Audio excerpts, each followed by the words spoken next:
Hello everyone, and welcome back to the channel. I hope you are having a fantastic day today.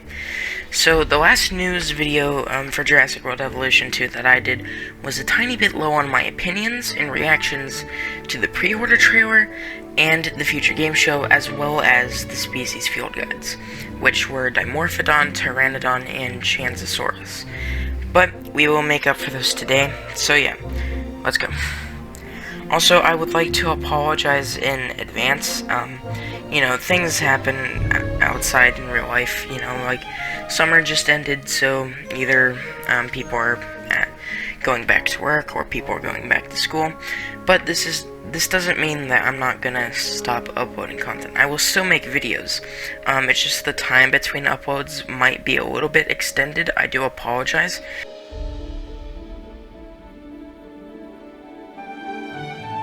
So for the first part of this video, I will do a proper recap and reaction to the pre-order trailer and the future game show clip and also the species profiles. So yeah, roll the pre-order trailer.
Ladies and gentlemen, welcome to Jurassic World.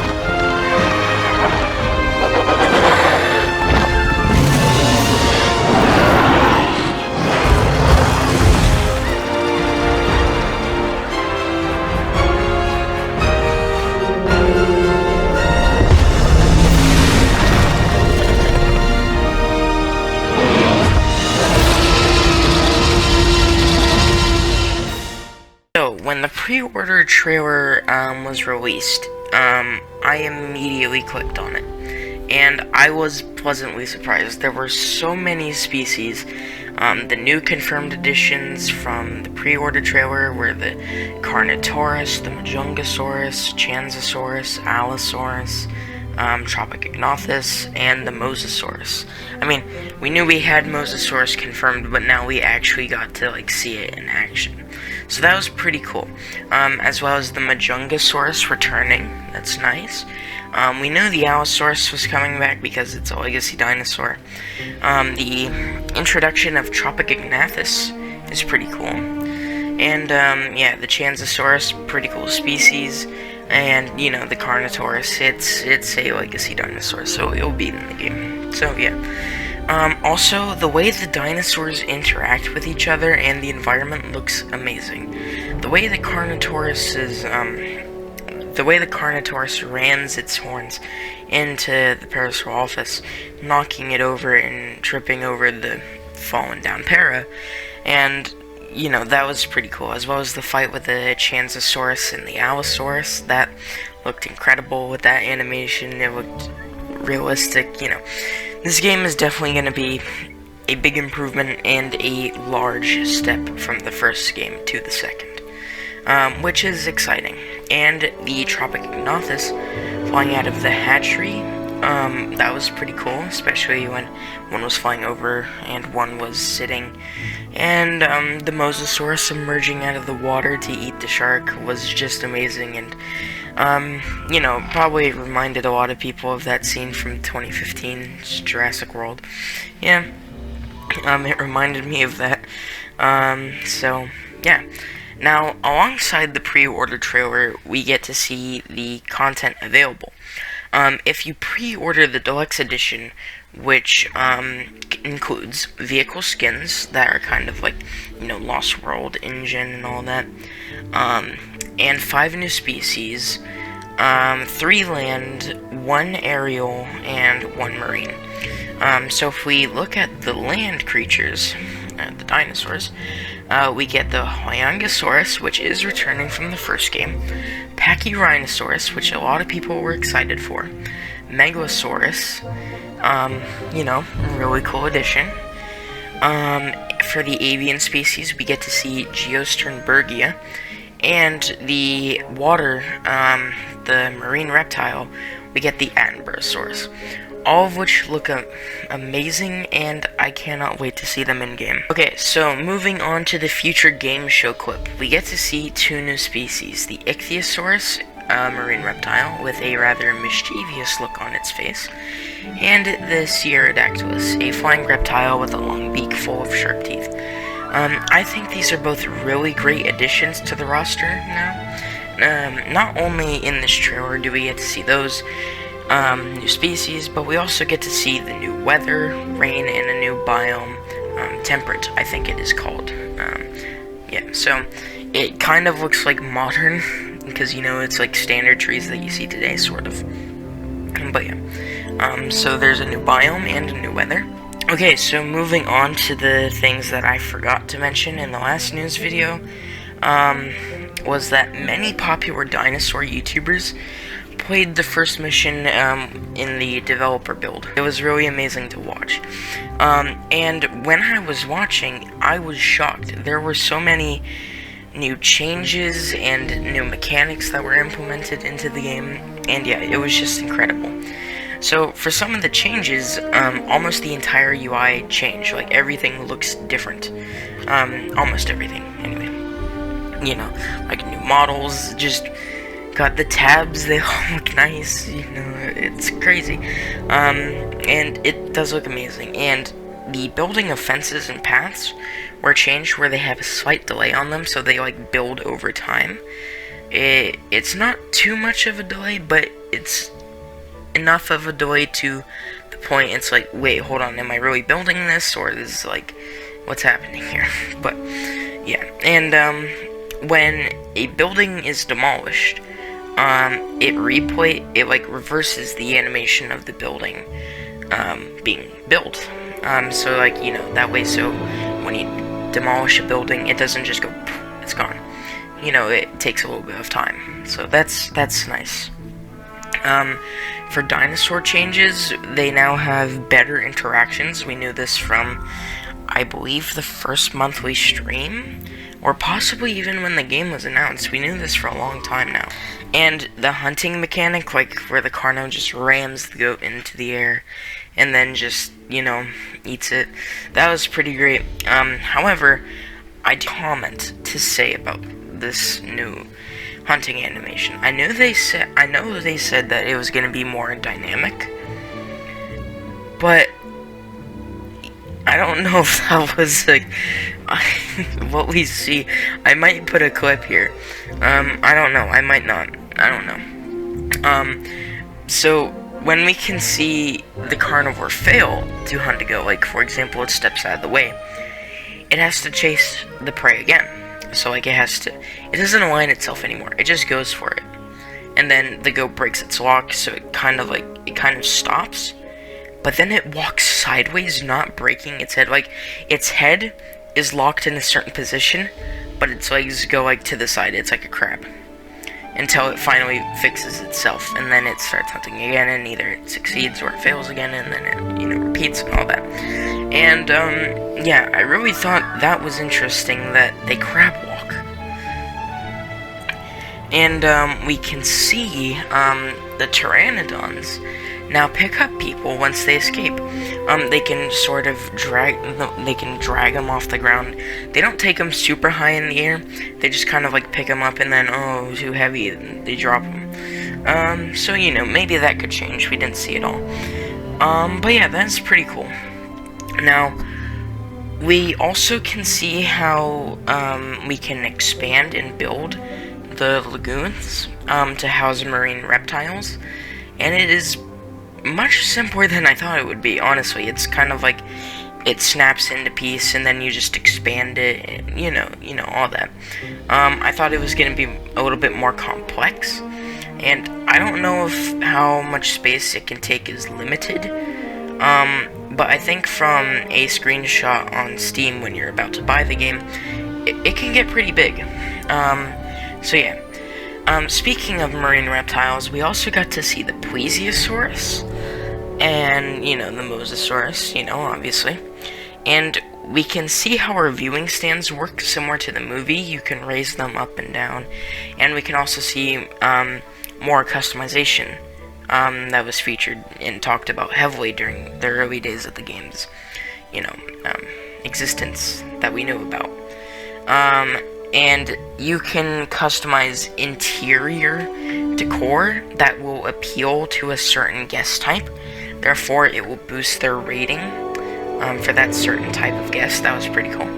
And at nighttime, you can choose the lights. So you could change, like, your lights to be green, and then the green will, like, reflect through the window. It's amazing. It is pretty cool. Okay, so for species profiles, I've already showed them, so I won't roll them here. But I didn't give any of my thoughts on them, so I'm gonna do that now.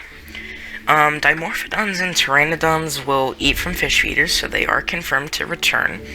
And if their requirements are not met, they will break free and will attack your guest, as well as like set up territories around your park, like build. I don't know if they'll necessarily build nest, but they'll kind of group together on like trees or whatnot.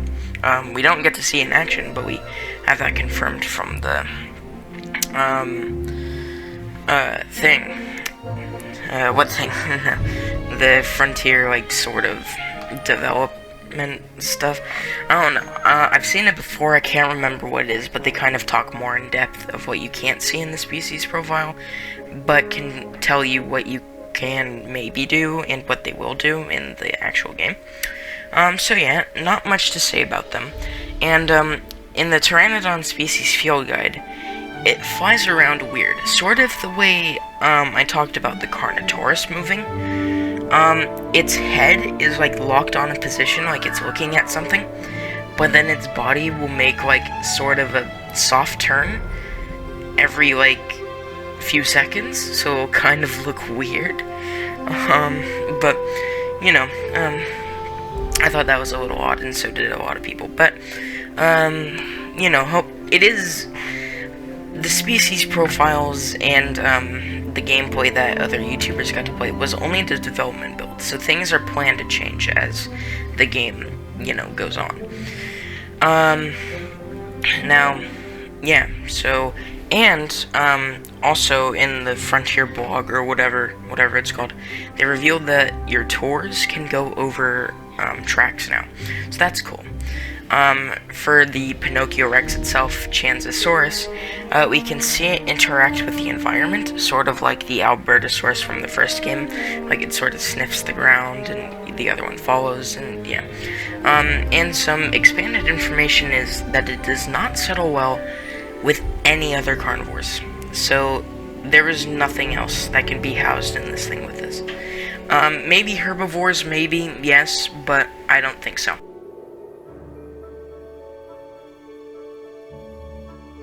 Okay, so now catching up to the present, the actual new stuff that we should talk about. The second monthly stream went up, and you can still watch the replay on the official Jurassic World Evolution 2 channel. And we can hear many new cool additions to the game, with new species and a new feature that is going to sound crazy. So, the Spinosaurus was name-dropped by Adam Woods, and I predicted it would be in the game, because it's a legacy dinosaur. And then later on, during the gameplay segment, they showed us the likes and dislikes of the Nizoodoceratops, I believe, and it dislikes Indominus Rex, so that is confirmed to return, and Dr. Wu hybrids. So this begs the question, are the 3 hybrids from the Secrets of Dr. Wu DLC returning. And interestingly, it does not mention Indoraptor.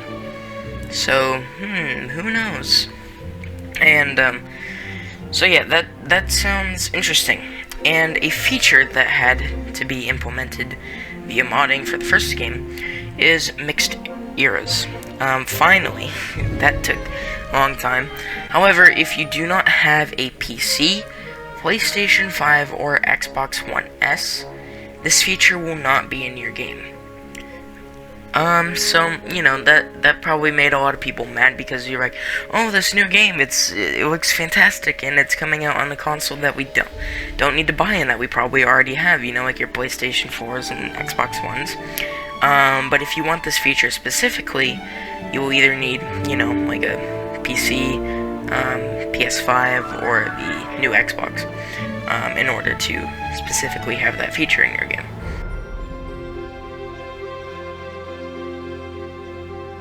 Now, the management guide, we also got our second management guide that gives us a look at how we will have to manage our guest. We know that there are 4 types of guests: standard, adventurer, nature, and luxury. So when I talked in an earlier news video, I mentioned how like the Camarasaurus, Nigrosaurus, and Albertosaurus pictures for like the UI were there. That is not official. So, yeah, they did change it. I think there's like a Parasaurolophus and a Margosaurus, the Torjeep, and something else. So yeah, those are the new pictures. I thought it was quite interesting that they added that the first time, but at the same time, they probably didn't have these images yet, and I'm pretty sure the para was not confirmed at the time. It only got confirmed for the first management guide, while you can see it in the background, so it makes sense why they didn't want to show it there, because otherwise people will be like, oh my god, Para is back! And they wanted to save it for things like the pre-order trailer. So yeah, that's okay.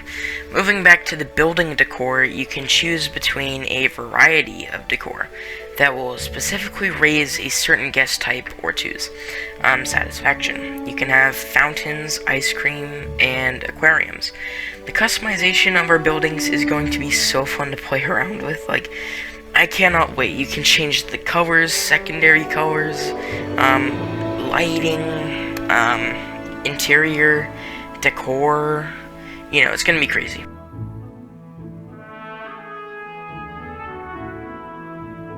Alright, moving on to species field guides. At the time this video is probably up and the time I'm making it, only one has been released, and it is not for a dinosaur, and it is in fact our first marine reptile, the Mosasaurus.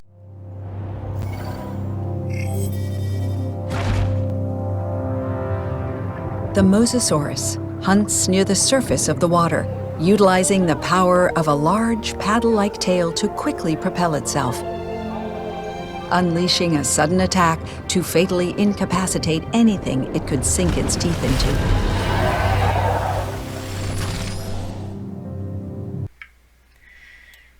Okay, so for our opening shot, we actually get to see like a new environment for this field guide, which is interesting since it's on land. But hey, it works. Then we get a wonderful shot of the Mosasaurus, and then as the video progresses, we get to see it swim, and our view of it under water, like with the viewing underwater viewing gallery. Then we get my favorite shot in this whole thing, which is it you know, it kind of curves its body, and then the water is all dark, and then it swims up and whatnot. So yeah, I really like that part. And then it goes ahead and jumps out of the water and eats the shark, and then it cuts away. So yeah, really amazing field guide. I know my reaction is a little short on this, but it is a long video, and that is technically all that happens. It's not like other species field guides where stuff are in the background that are interesting. No, it's just water and the Mosasaurus, plus it eats the shark. So yeah, that's pretty cool. And that is going to have to wrap up this week's Jurassic World Evolution 2 news video. I hope you all did enjoy. Make sure to press that like button and subscribe, and I'll see you guys next time. Bye.